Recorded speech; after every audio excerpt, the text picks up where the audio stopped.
Hi there, my name is Monica Walker and I'm here today with Alani Galbraith from Coaching Navigator. And Alani is an associate trainer for the Conflict Evolution program. And today we're talking about how mindful listening supports change in conversation. So the question I have for you to start, Alani, is what's the difference between mindful listening and everyday listening? Thank you, Monica. It took me a while to even understand that there were different ways to listen. And how I would best explain it is that mindful listening is listening without an agenda. So for me, listening with an agenda could be as well intentioned as, how can I help you? What do you need? What's going on? And what's implied in how can I help you or what do you need is that you need something and I have the fun of getting to give it to you. And that actually is an unconscious power imbalance, although it's very well intentioned.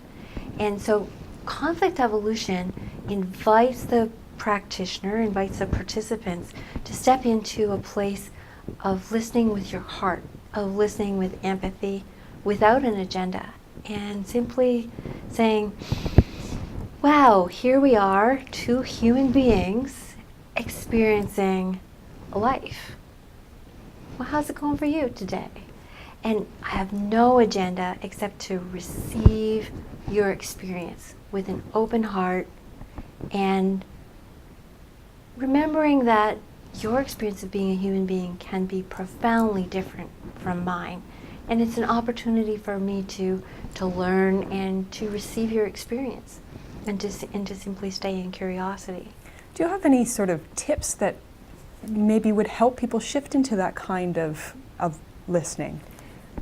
What I've learned recently in the process of sharing conflict evolution was just an interesting refinement within myself at a body level, a somatic level, and that was to bring my awareness in a listening conversation where I'm listening and to notice when I have the impulse inside of me to want to say something.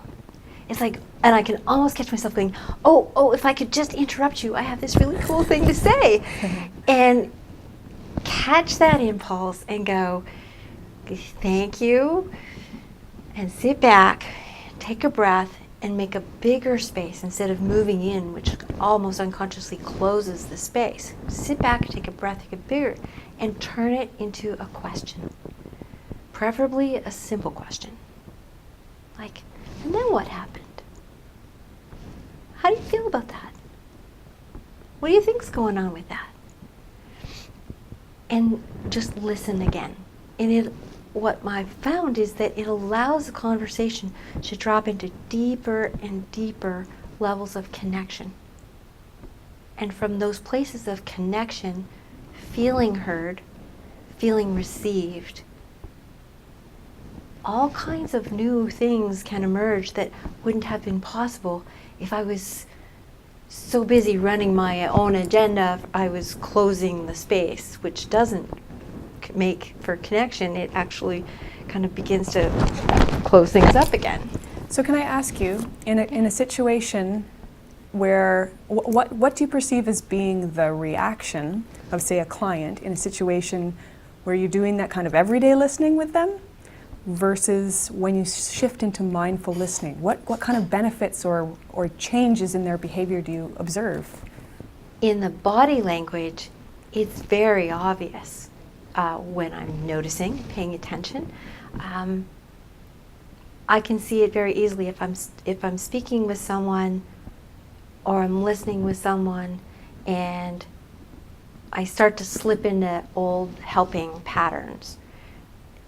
The person will almost begin to kind of like sit back a little bit, or they'll like look off for a little bit, and I'm like, ooh, catching myself, building that new habit.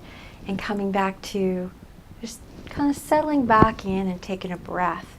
And even just that inner shifting of my subtle body language, reflecting my inner shift of my attitude and where my focus is, bringing my focus back. And they begin to very soon kind of relax. They might even like lean forward And I know that it's really working if they might say something like, I've never told anyone that before. And they feel like it's safe for them to share something that they're still exploring themselves. Thank you for explaining that difference to us today. It's great to be speaking with you. It's been a pleasure. Thank you, Monica.